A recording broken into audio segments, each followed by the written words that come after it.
Like I said, they've gotten inside the compound, inside the area that we were in.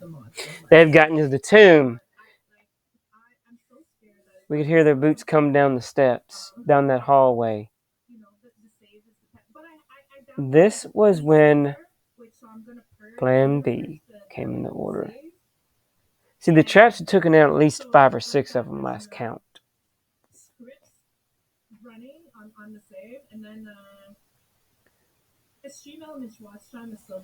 Police have not arrived yet, but it was sending a direct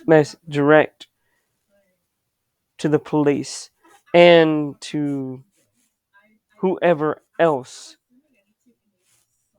was there to help. At least 6 guys came there with guns, and a woman. The woman, one of the heads of, the so-called London branch of. I'm not even going to say their names. I mean, I'll just call it Danco. How about that?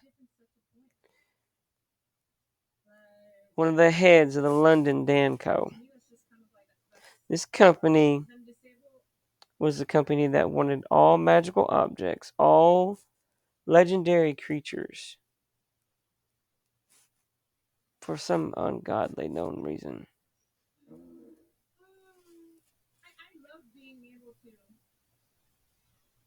No one was prepared what was going to happen next.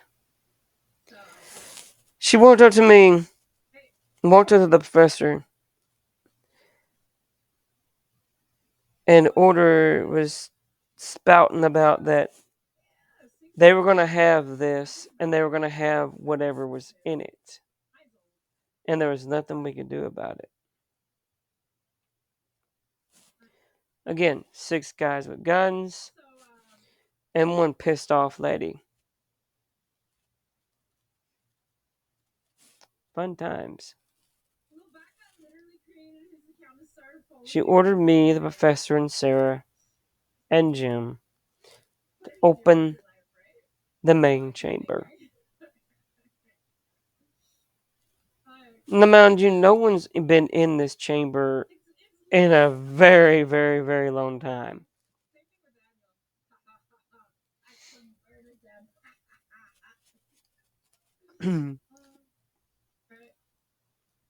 Just did an explosion went off. One of the cars blew up. Gunfire was going off out there. At this point, we didn't know that was going on because we were too deep in the tomb.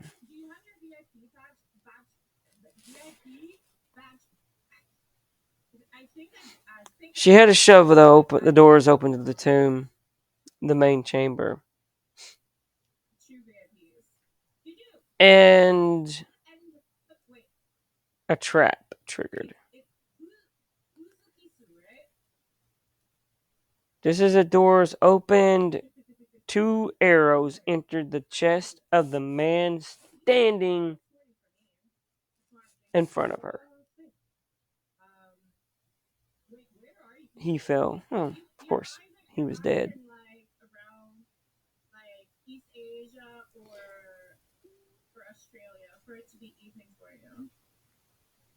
And then 2 more nearly entered me, but entered into the man next to me. The professor himself. One hit his leg, one hit his arm. As we stopped pushing the doors locked in place. The arrows stopped.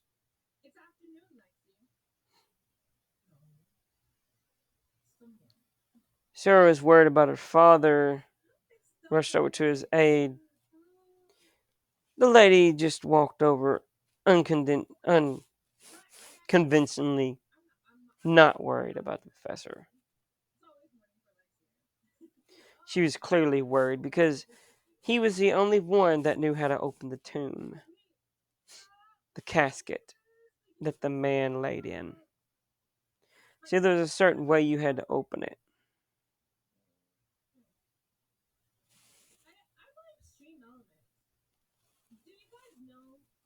And if you didn't open it correctly, well, no, everybody in the room could die because the whole floor would collapse. Beneath us, if triggered, spikes would shoot up from the floor of the tomb. How did we know this? Holes in the floor. Any shift in weight at the tomb, at the casket, or whatever he was in, sarcophagus, there we go. Any shift in the wrong direction, those spikes would immediately fly up. No matter where you stepped in a hole. These things were small, not large. It'd be like arrows coming up, slowly killing you. It would hit everywhere.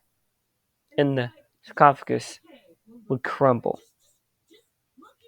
beneath and kill anyone near it or around it.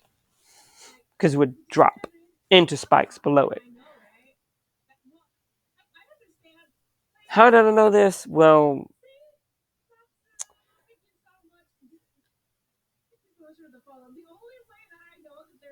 the tomb told the story.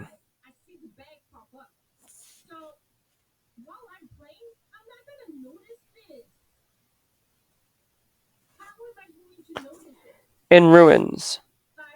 And if you could read them, you knew exactly what, it meant. And plus, one of the spikes was jolting out from out of the ground, so we kind of knew what would happen. If wrong move, wrong step, whatever.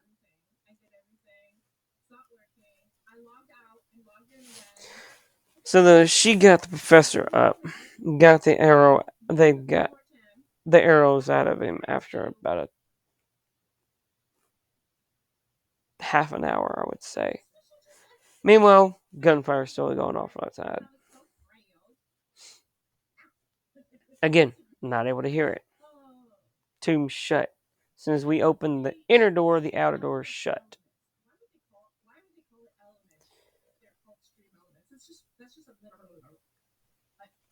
So as we walked over there, the professor slowly started to told us which way to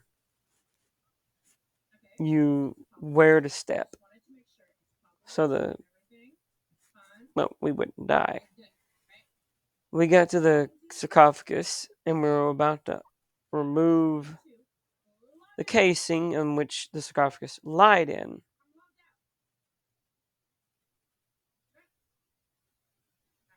When someone started pounding on the door.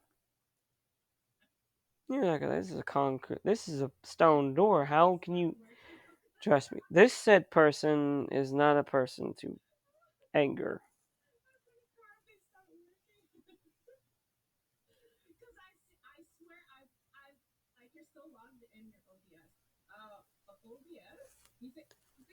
We slowly started, as we opened it, they laid Uther with a sword in hand.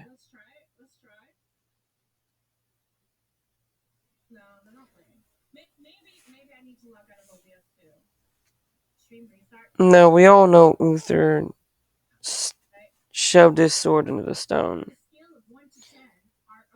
and it broke in battle. What happened after it? There laid the sword fragments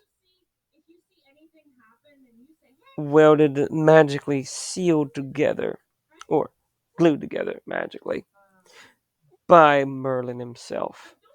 The sword was placed in Uther's hands, magically by Merlin. if you looked at the sword a certain way, you could see where it had shattered in battle.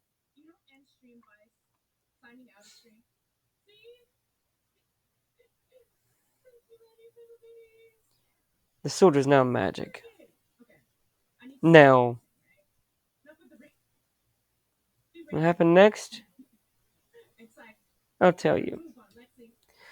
The door came down with an explosion. There stood Deuce and two myths. Very strong mythological creatures.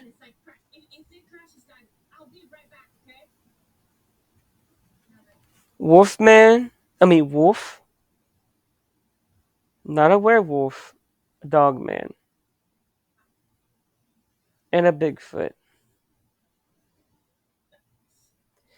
Don't ask me how she got them there without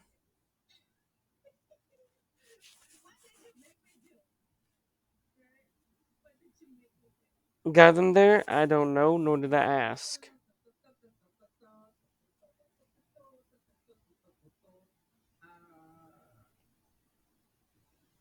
The last five men started shooting at the Dogman and Bigfoot as Bigfoot and Dogman decided that Dogman decided to eat lunch and Bigfoot decided to just kill.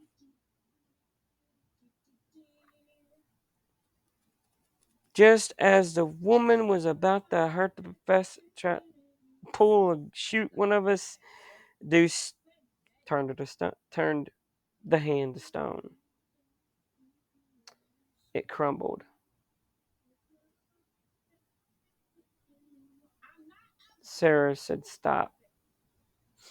The lady was her mother. Sarah had a lot of explaining to do.